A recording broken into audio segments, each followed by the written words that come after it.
অবশেষে তাহলে কিন্তু সূর্যি মামার দেখা পাওয়া গেল। হ্যালো এভরিওয়ান, আমি পূজা তোমাদের সাথে শেয়ার করতে চলে আসলাম আবারও একটা নতুন ভিডিও। তো দেখো, বেশ কিছুদিন পরে কিন্তু আমাদের সূর্যি মামার দেখা পাওয়া গেল। তো যেহেতু এতদিন পরে রৌদ্রকে দেখতে পেয়েছি, তাই কিন্তু আর লোভ সামলাতে না পেরেই অনেক কিছু কাচাকুচি করে ফেলেছিলাম। আজকে তো আমার একটা বেডশিট খুব নোংরা হয়েছিল, সেটাই আজকে কেচেছিলাম। এত সুন্দর একটা রৌদ্র দেখে সেটা আর মিস করতে চাইলাম না, কারণ কদিন ধরে এত বৃষ্টি হচ্ছিল না যে কিছু কাচাকুচি করতেই ভয় করছিল। যেগুলো না কাচলে নয় সেগুলোই কেচেছিলাম। যাই হোক, আজকে অনেক কিছু কেচে ফেলেছিলাম। তো দেখো, এদিকে ছিল আমার দুটো নাইটি, মামামের কিছু জামা কাপড়। তো সেইগুলো কিন্তু প্রথমে ব্যালকনিতে মেলে দিয়ে চলে গেলাম নিচে সোজা মামামকে ব্রেকফাস্ট করানোর জন্য। তো মামামকে ব্রেকফাস্ট করাতে বসবো, ঠিক তখনই দেখি হেলথ সেন্টার থেকে একটা দিদি এসেছিল। সে এখানে কিছু ভেরিফাই করতে এসেছিল, তাই এখানে ফটো তুলছিল তোমার দাদা ভাইয়ের। তারপরে আমি আমার থাইরয়েডের মেডিসিনটা নিয়ে নিচ্ছিলাম। এর আগে কিন্তু মাম্মামকে ওর ব্রেকফাস্টটা করিয়ে দিয়েছিলাম, ও সকালে দুধ রুটি খায়, তো সেটা খাইয়ে দিলাম। তারপরে কিন্তু চলে আসলাম আমার ব্রেকফাস্ট নিয়ে। তো আজকে ছিল টিফিনে রুটির সাথে একটা আলুর তরকারি। সেটা দিয়ে কিন্তু আমি আমার ব্রেকফাস্টটা সেরে ফেললাম। আর তারপরে রান্নাঘরে চলে আসলাম। কিছুটা রান্না মা করেছে আজকে, আর কিছুটা আমি করব। তো এখন করছি হচ্ছে ডিমের তরকারি। ডিম আর মাছ দিয়ে একটা রসা টাইপের তরকারি হবে। আর এদিকে বসিয়ে দিয়েছিলাম তোমার দাদা ভাইয়ের জন্য পাস্তা। তো পাস্তার রেসিপিটা তোমাদের সাথে খুব শীঘ্রই আমি শেয়ার করব।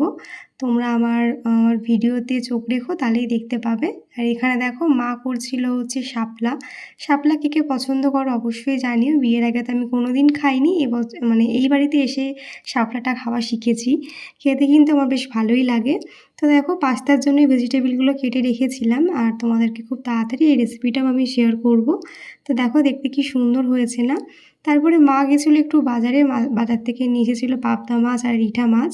তো সেইগুলো দেখছিলাম। আর এদিকে দেখো, আমাদের বাড়িতে পিছন দিকটাতে প্রচণ্ড জল জমে, তার জন্য কিন্তু এখানে আজকে রাবিশ ফেলা হচ্ছিল। তো এখানটা এত জল জমে যে কি বলবো, বৃষ্টি হলে প্রচুর জল জমে, কাজ করতে খুব প্রবলেম হয়। বেসিক্যালি আমি এখানটা সেরকম কাজ করি না, আমার এখানে প্রয়োজন হয় না, কিন্তু মা এদিকটায় হাঁটাচলা করে, মায়ের খুব প্রবলেম হয়। যাই হোক, তারপরে অনেকটা টাইম কেটে গেছে, আমি আমার লাঞ্চ থালি নিয়ে চলে এসেছি। আজকে লাঞ্চে ছিল ডাল, ডিমের তরকারি আর শাপলা। সেটা দিয়ে কিন্তু আমি আমার লাঞ্চটা সারলাম। তো মাঝে আর কোনো ভিডিও শ্যুট করা হয়নি, একদম ইভিনিংয়ে চলে আসলাম। সবাই মিলে এখন যেই চাটা খাই আমরা, আমি খাই গ্রিন টি আর মা বাবা খায় হচ্ছে দুধ চা। তো সেটাই এখানে আমি সার্ভ করে দিচ্ছি।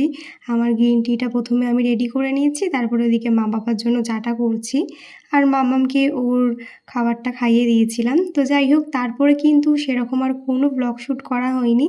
একেবারে রাতে ডিনার টিনার সেরে চলে আসলাম ওপরে। তো এসে এসিটা চালিয়ে দিলাম, কারণ কদিন ধরে প্রচণ্ড গরম পড়ছে। আজকে রোদের দেখা পাওয়া যাওয়াতেই আজকে থেকে গরম দেওয়া একেবারে শুরু করে দিয়েছিল। তারপরে দেখো, আমি যেহেতু সকালে চিয়া সিড খাই, সেটা রাত্রিবেলায় ভিজিয়ে রাখি, ওভারনাইট সোক করে রাখি, সেটাই দেখো এখন ভিজিয়ে দিচ্ছি। আর তারপরে চলে যাচ্ছি বাথরুমে আমার স্কিন কেয়ার করবো বলে। তো প্রথমে ফেস ওয়াশ দিয়ে মুখটা ক্লিন করে নিচ্ছি। সেই সকালবেলা স্নান করি, তো তারপরে মাঝে বিকালে এক দিন মুখ ক্লিন করলে করা হয়, নাহলে করা হয় না। তাই দেখো, রাত্রিবেলা ভালো মতন ফ্রেশ হয়ে নিই। আমার মুখ ক্লিন করার পরে কিন্তু মামামের স্কিন কেয়ার করে নিচ্ছি, ওর মুখটা একটু ধুয়ে, ওর হাত পাগুলো ধুয়ে, তারপরেই কিন্তু ওকে ক্রিম টিম মাখিয়ে রাত্রিবেলা শোয়াই আমি। যেরকম আমরা আমাদের ডেলি স্কিন কেয়ার করি, সেরকম ওদের স্কিন কেয়ার করাটাও কিন্তু খুব প্রয়োজন। তো দেখো, মা মেয়ে মিলে মুখটা ধুয়ে ফ্রেশ হয়ে নিলাম। এবারে কিন্তু আমাদের ক্রিম মাখার পালা।